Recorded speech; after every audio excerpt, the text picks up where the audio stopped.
Asking important people questions as the camera moves closer to their face.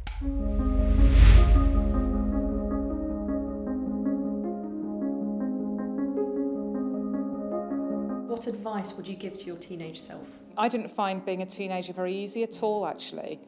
And I wasn't very good at talking about my feelings and my uncertainties. And I just sort of got my head down and carried on with studying and didn't really think about the wider world. So I think I'd try and advise my teenage self to step back a bit and look about what I was doing within the wider world and recognise all the exciting opportunities there are out there and to not worry, because actually there'd be lots and lots of things that would be okay in my life in the future.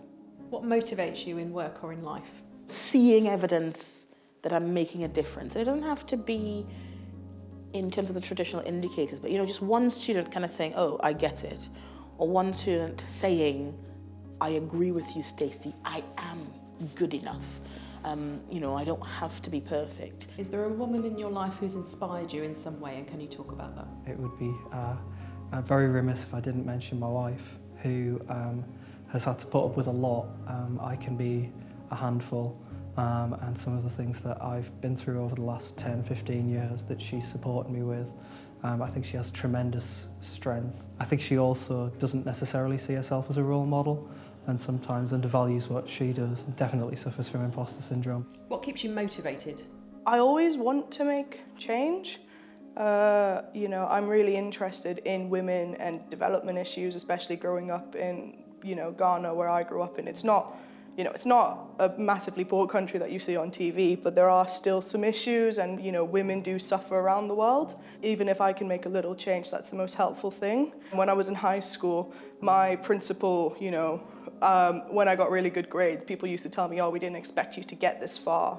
And I guess just, kind of continuing to prove them wrong just really helps me, because I knew that I could do it. I just want to make other people see that I can too. How does being a parent impact the way you think and feel about something like gender equality? So I'm very acutely aware of potential differences in raising a daughter to raising a son, so I try really hard not to distinguish between them because of gender at all, but to pay a lot of attention to their character, their kind of personal likes and dislikes, and just to forget that one of my offspring is a girl and one of my offspring is a boy. And I'm super proud of both of them, because I think neither of them have ever been so far defined by gender, but more defined by what they're comfortable with. That's how I want them to grow up. That's the kind of mother I want to be. Kind of do it, just go, smash it, out of the ballpark, try it. I'm a big believer, in inclusion that is transformational. So, it's not just about inclusion as in, do we have the right color of people and the right mix of genders, but are we accepting, and really accepting, I don't just mean tolerating, but accepting that difference is what we are, right? So this whole idea that difference is a problem to be solved and that we need to tolerate difference. Don't believe in any of that nonsense, right?